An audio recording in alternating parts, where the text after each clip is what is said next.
Alright, let's talk about bones and skeletons.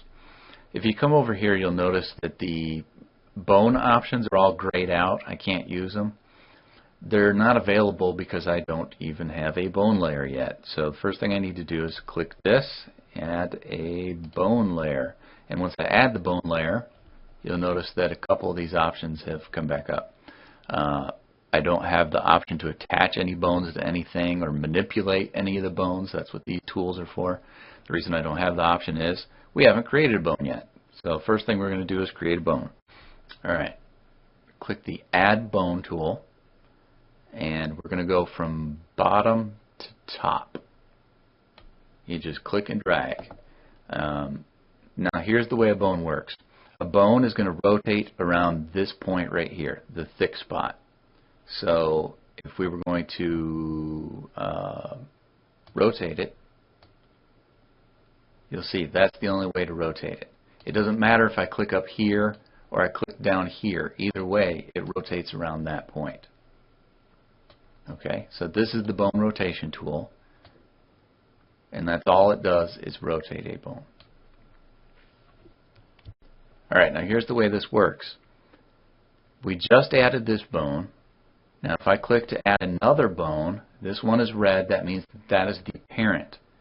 Okay, so if I add another bone here, doesn't matter how big it is, this is the child of this parent. You'll see that now it's blue. The blue is indicating that it is, I'm sorry, I misspoke earlier. Blue indicates that it's the parent, red indicates that it's the selected bone. Because it was selected and we added a bone after that, it became the parent. Alright, so now let's say I wanted to rotate a bone. If I were to rotate this bone, it's the child, it's able to move independent from the parent. But if I want to rotate the parent, the child is going to rotate with it. Okay? No matter how I manipulate these. If I click the Manipulate Bone tool and grab this, I can move the parent with it.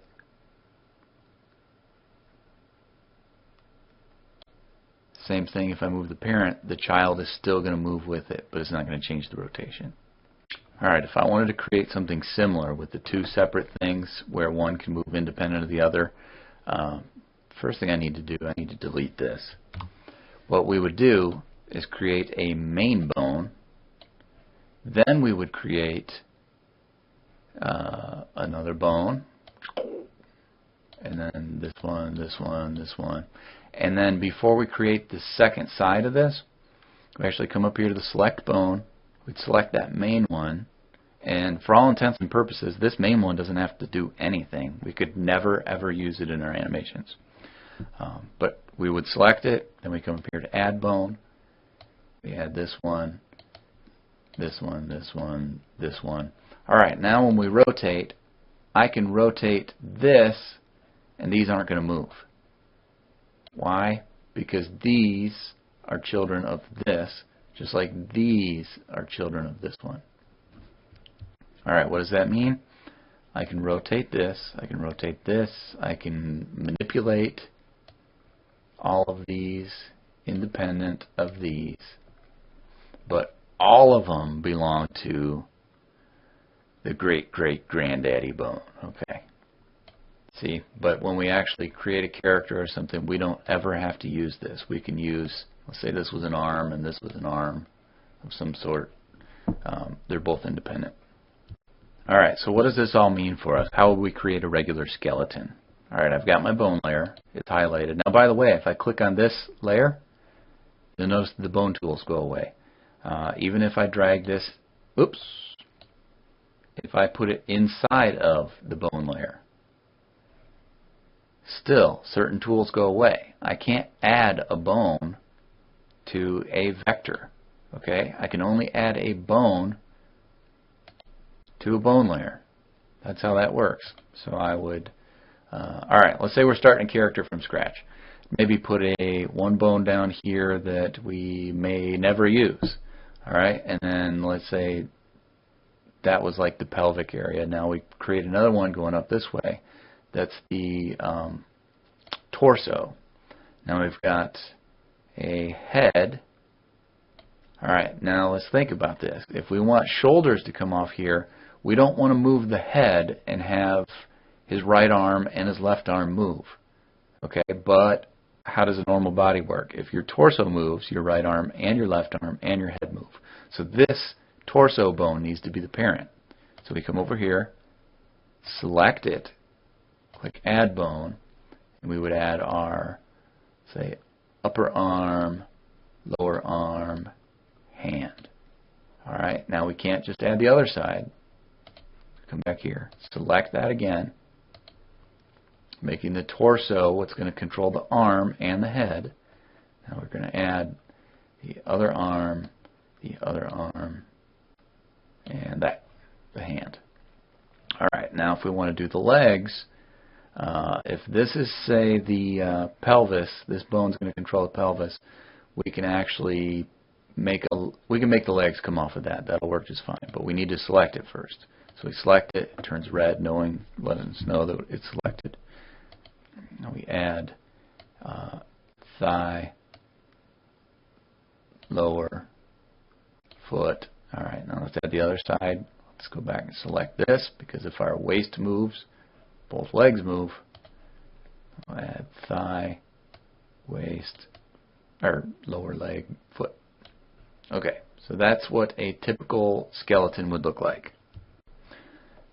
By the way, this is more like a monkey skeleton. I didn't get a chance to resize the bones. I'm kind of at a rush for time. I just want everybody to know this, because if I don't record snippets fast enough, then there's a little bit of lag time and things get confusing for you. So that's why I'm speeding through this. But I'll actually make a proper skeleton and put it available for download. You can download it and you'll be able to play around with it and make sure that it works the way it's supposed to. But just to show you, I'll use this rotate bone tool. Everything works the way it should.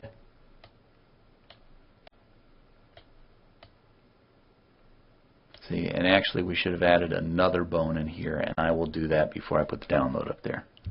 Alright, so let's say that you screwed up, you made a whole skeleton like this, and then you found out that, oops, you wanted the waist to be able to move without having this stuff move.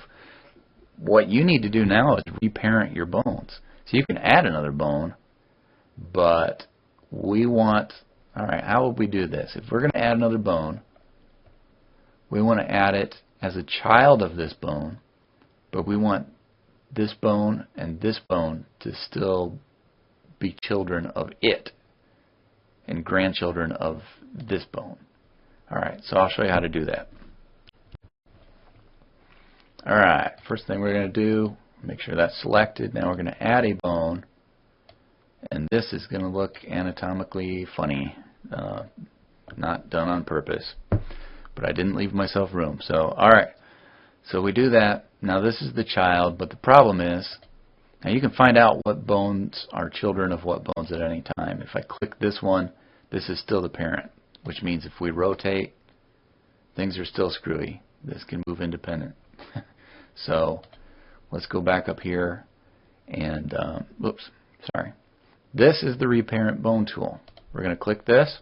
It's going to show you which bones belong to what. Alright, so what we do is we click this bone. Right now this is the parent, and we're just going to reparent it to this. So this bone selected, click reparent. Now click this bone. Alright, now let's try it again. Let's click this. This is the parent because it's blue. We want this to be the parent. So we click the reparent tool and click here. Alright, now if we use our skeleton, we've got an upper body that does what it's supposed to. The head can move without the arms moving. This will still move everything, and we would actually probably never use that one. And this is how our legs move, and if the waist moves, everything else moves that should. So this works fine.